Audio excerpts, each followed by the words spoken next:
Hi friends, I'm Shayan Siddiqui and today we will discuss about the conflict theory by Karl Marx. Just like functionalist perspective and symbolic interactionism जो मेरी old videos हैं, conflict theory या perspective भी एक sociological perspective है जो बहुत famous है and mostly हम use करते हैं in different researches. Basic concept behind conflict theory or perspective is very simple कि it's a fight, it's a conflict between two groups. दो ग्रुप्स के बीच में ये कॉन्फ्लिक्ट है जो compete कर रहे हैं for scarce resources. Scarce resources means insufficient resources. Further, German sociologist Karl Marx, no doubt, is the pioneer of the conflict theory. उन्होंने ये थ्योरी बनाई, उन्होंने ये थ्योरी डेवलप की. एंड रीजन क्या था? रीजन यही था, reason was the industrial revolution. Industrial revolution की वजह से बहुत ही सोशियो इकोनॉमिक चेंजेस देखने को मिली.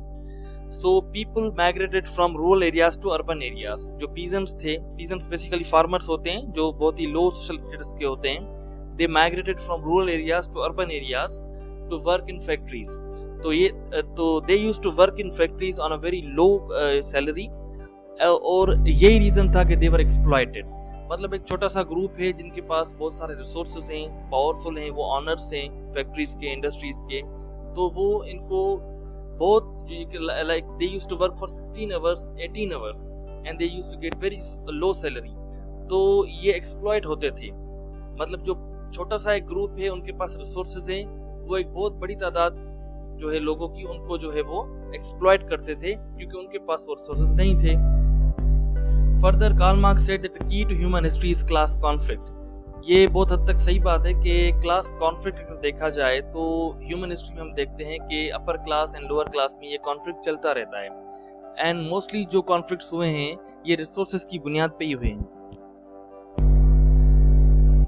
अगेन द सेम थिंग जो कार्ल मार्क्स ने कही कि स्मॉल ग्रुप जो है वो ऑन करता है मींस ऑफ प्रोडक्शन और एक्सप्लॉइट करता है उन लोगों को जो वर्किंग क्लास के हैं जिनके पास रिसोर्सेज नहीं है. So it's a struggle between two classes. अब एक डोमिनेंट क्लास है जिसको कार्ल मार्क्स ने बोर्जियोसी क्लास कहा और एक वर्किंग क्लास है जिसको कार्ल मार्क्स ने प्रोलेटेरिएट क्लास कहा. तो बोर्जियोसी क्लास कैपिटलिस्ट क्लास है जो ऑनर्स हैं जिनके पास रिसोर्सेज हैं, और प्रोलेटेरिएट क्लास जो है वो वर्किंग क्लास है. क्वेश्चन अराइजेस कैपिटलिस्ट क्लास से सवाल पैदा होता है कि कैपिटलिज्म क्या होता है. कैपिटलिज्म बेसिकली एक इकोनॉमिक सिस्टम है in which the means of production and distribution are owned privately. मतलब प्राइवेटली उनको ऑन किया जाता है. सरमायादारी निजाम जो है उसकी बात यहाँ पे हो रही है कि प्रॉपर्टी राइट्स हो, means of production and distribution कुछ सिलेक्टेड लोगों के पास हो और वो उसको प्राइवेटली ऑन कर रहे हैं. फर्दर कॉन्फ्लिक्ट थ्योरिस्ट ने यह भी कहा कि society is the arena of inequality. जैसे हमने डिस्कस किया था अबाउट फंक्शनलिस्ट पर्सपेक्टिव के, वो फंक्शनलिस्ट जो होते हैं वो देखते हैं कि सोसाइटी कैसे फंक्शन कर रही है, कि सोसाइटी का स्ट्रक्चर क्या है और हर पार्ट का क्या क्या फंक्शन है.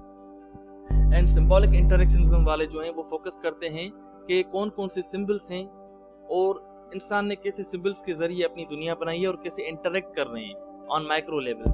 Just like that conflict theorist जो हैं वो फोकस करते हैं कि सोसाइटी को वो देखते हैं, उनका जो पर्सपेक्टिव है कि सोसाइटी एक अरीना है जो इनइक्वालिटी को प्रिवेल, जिसमें इनइक्वालिटी प्रिवेल है और इनइक्वालिटी को वो प्रमोट कर रहा है. Inequality between haves and have knots. Haves वो हैं जिनके पास पावर है, रिसोर्सेज हैं. हैव नॉट्स वो हैं जिनके पास रिसोर्सेज नहीं है, जो एक्सप्लॉइट होते हैं. कैपिटलिस्ट जो हैं वो सिर्फ इकोनॉमिकली पावरफुल नहीं होते, वो लीगली और पॉलिटिकल सिस्टम को भी वो कंट्रोल कर रहे होते हैं. अगर हम इस चीज को थोड़ा सा गौर से पढ़ें तो बहुत हद तक इस सिचुएशन में हम देखें तो ये चीजें सही हैं, बिल्कुल सही हैं. रीजन क्या है कि आज भी हम देखते हैं कि जो इकोनॉमिकली फाइनेंशियली पावरफुल होते हैं वो लीगली एंड पॉलिटिकल सिस्टम को भी वो कंट्रोल कर रहे होते हैं, वो लॉ को भी कंट्रोल कर रहे होते हैं किसी न किसी हद तक.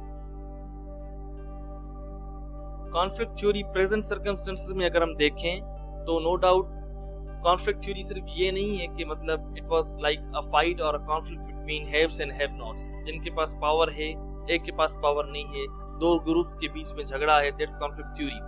बहुत हद तक ये बात सही है, लेकिन कॉन्फ्लिक्ट थ्योरी इससे बहुत आगे है. बहुत सारे न्यू सोशियोलॉजिस्ट वो यही मानते हैं कि कॉन्फ्लिक्ट थ्योरी इससे आगे है. It's not only a fight between capitalist and workers. अब ये है कि ऑपोजिंग इंटरेस्ट जो है वो भी कॉन्फ्लिक्ट पैदा कर सकता है. मतलब most of the time parents bound करते हैं चिल्ड्रन को कि भाई you don't have to remain outside late night. तो बच्चे जो है इसको मतलब अच्छा नहीं मानते. वो कहते हैं कि इट्स अवर फ्रीडम कि हम बाहर जाएं, रात को भी बाहर जाएं.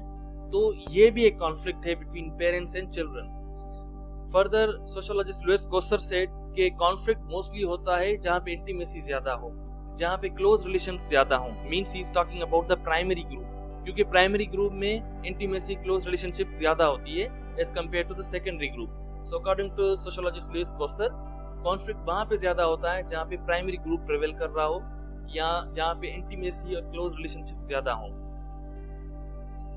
मेरी जो लास्ट 2 वीडियोस थी हमने उसमें डिस्कस किया था about functionalism and symbolic interactionism, जिसमें हमने अप्लाई किया था।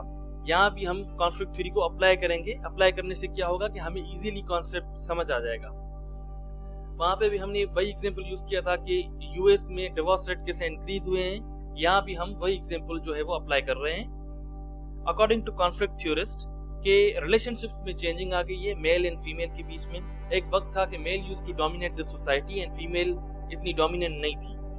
अब ये है कि फीमेल भी डोमिनेंट हो गई है बिकॉज ऑफ इंडस्ट्रियल रिवॉल्यूशन। एक इनइक्वालिटी थी पहले मेल एंड फीमेल के बीच में, अब ये है कि because of the industrial revolution औरतों के पास भी ये चांस उनको मिला कि वो अर्न करें, वो काम करें। When they got the opportunity to work, they started earning. जब उनको काम मिला तो उन्होंने अर्न करना शुरू किया। और ये बहुत सिंपल चीज है कि जो अर्न करता है उनके पास डिसीजन मेकिंग पावर भी आ जाता है। और जब डिसीजन मेकिंग पावर आ गया, it means they are independent now, they can make their own decisions. And जब औरतों के पास ये पावर आ गया तो हमने देखा कि मैरिज जो है अब सिर्फ मेल जो है वो डिसॉल्व नहीं कर सकता, फीमेल भी डिसॉल्व कर सकती है।